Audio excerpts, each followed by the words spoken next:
ಪಂಚಾಕ್ಷರಿ, ವಾಹನದಲ್ಲಿ ನನ್ನ ಮಗನಿಗೆ ಬೇಕಾದ ಕೆಲವು ವಸ್ತುಗಳಿದೆ, ತಗೊಂಡ್ ಬಾ. ಯಾಕೆ? ನೀವು ಹೋದ್ರೆ ಕಾಲು ಸೌದೋಗುತ್ತಾ? ಹೋಗಿ ತಗೊಂಬನ್ನಿ. ಸರಿ, ನನ್ನ ತಂಗಿ ವೈಜಯಂತಿಯಲ್ಲಿ ನಿಧಾನವಾಗಿ ಬರ್ತಾರೆ. ಎರಡೆರಡು ಬಿರುಗಾಳಿ ಒಟ್ಟಿಗೆ ಬಂದ್ರೆ ತಡ್ಕೊಳ್ಳೋ ಶಕ್ತಿ ನಿಮಗಿರ್ಬೇಕಲ್ಲ.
ಹೊಳಿತು ಮಣಿಕಂಠ. ಆ ವಿರೂಪಾಕ್ಷನಿಗೆ ತಕ್ಕ ಶಾಸ್ತಿ ಮಾಡೋದು ಹೇಗಂತ ಹೊಳಿತು. ಏನು ಗುರುಗಳೇ, ಏನು ಹೊಳಿತು ಗುರುಗಳೇ? ನೀನೇನು ಯೋಚನೆ ಮಾಡಬೇಡ ಮಣಿಕಂಠ. ಆ ವಿರೂಪಾಕ್ಷನ್ನ ಹೇಗೆ ಹಣಿಯೋದಂತ ನನಗೆ ಗೊತ್ತಾಯ್ತು. ವಿರೂಪಾಕ್ಷ ತನ್ನ ಮಗನಿಗೆ ಜಾಜಿನ ಹೇಗೆ ತಂದ್ಕೋತಾನೋ ನಾನು ನೋಡೇ ಬಿಡ್ತೇನೆ.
ಲಲಿತಾ ಎಲ್ಲೇ ನಿಮ್ಮಕ್ಕ? ಅಡ್ಗೆ ಮನೇಲಿದ್ದಾಳೆ. ಜಾಜಿ ತಯಾರಾದ್ಲೇನೆ? ಜಾಜಿ ನಾನು ನೋಡಿಲ್ಲ, ನಂಗೆ ಗೊತ್ತಿಲ್ಲ. ಗೊತ್ತಿಲ್ಲ. ನಿಮ್ಮ ಅಕ್ಕನ್ಗಂತೂ ಮಗಳನ್ನ ಹದ್ದು ಬಸ್ತಲ್ಲಿ ಇಟ್ಕೋಬೇಕು ಅನ್ನೋ ಬುದ್ಧಿನೂ ಇಲ್ಲ. ಹೌದು, ನೀನ್ ಯಾಕೆ ಅಡಿಗೆ ಮನೇಲಿದ್ದೆ? ಅವಳೊಬ್ಳು ಸಾಲಲ್ವಾ ಅಲ್ಲಿ? ಕಂತೆಗೆ ತಕ್ಕ ಬೊಂತೆ, ಅಕ್ಕ ತಂಗಿರಿ ಇಬ್ರು ಸರಿಗಿದ್ದೀರಾ. ನೀನು ಹೋಗಿ ಜಾಜಿನ ಹುಡುಕಿ ಸೀರೆ ಉಡ್ಸು, ಲಕ್ಷಣವಾಗಿ ಕಾಣ್ಬೇಕು ಅವಳು. ಹೋಗು ಬೇಗ.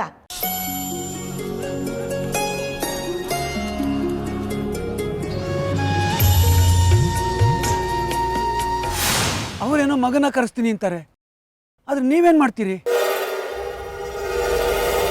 ಜಾಜಿ ಜೊತೆ ಮದುವೆ ಮಾಡಿಸೋದಕ್ಕೆ ವಿರೂಪಾಕ್ಷ ತನ್ನ ಮಗನನ್ನ ಕರೆಸೋದಾದ್ರೆ ನಾನು ಯಾಕೆ ನನ್ನ ತಮ್ಮನನ್ನ ಕರೆಸಬಾರ್ದು?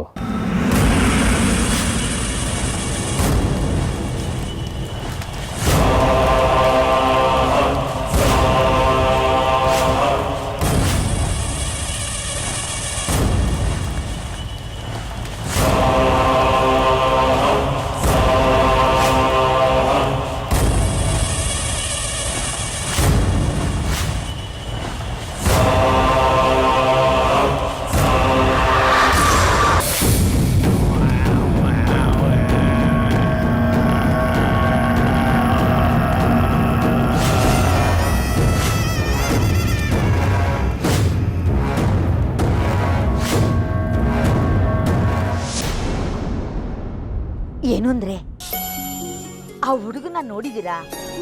ಚೆನ್ನಾಗಿದ್ದಾನ? ನಮ್ ಜಾಜಿಗೆ ಸರಿ ಹೋಗ್ತಾನ? ಅವನು ಚಿಕ್ಕವನಿದ್ದಾಗ ನೋಡಿದ್ದು. ಹತ್ರ 20 ವರ್ಷಗಳೇ ಆಗೋಗಿದೆ. ಈಗೇನಿದ್ರು ವರ್ತಮಾನಗಳಷ್ಟೇ ಕೇಳಿರೋದು.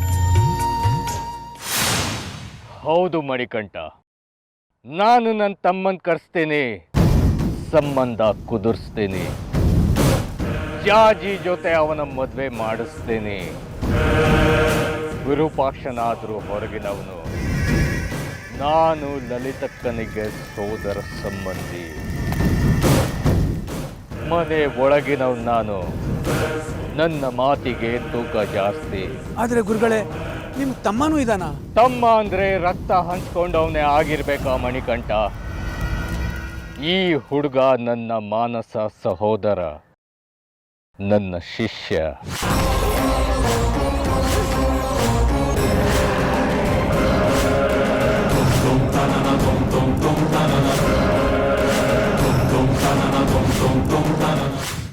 ಈಗ ಅವನೇ ನೇರವಾಗಿ ಬಂದು ನನ್ನ ಮುಂದೆ ನಿಂತು ನಾನೇ ಸುಖದರ ಅಂತ ಹೇಳಿದ್ರೆ ಮಾತ್ರ ನನಗೆ ಗೊತ್ತಾಗೋದು.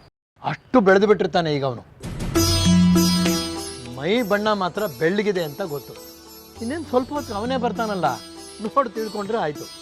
ನಮ್ಮ ಜಾಜಿಗಂತೂ ಹೇಳು ಮಾಡಿಸಿದಂಥ ಜೋಡಿ ಅಂತ ಗೊತ್ತಾಗುತ್ತೆ.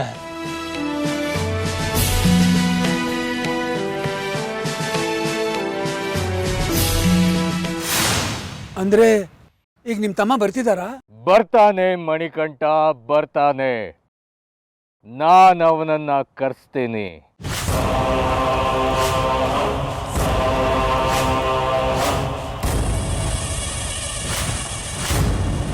ವಿರೂಪಾಕ್ಷ ಮತ್ತೆ ಆ ತ್ರಿಪುರ ಸುಂದರಿ ಅಮ್ಮನವರ ಅಟ್ಟಹಾಸನ ಮೆಟ್ಟಿ ನಿಲ್ಲೋಕೆ ಬರ್ತಿದ್ದಾನೆ ಅವನು.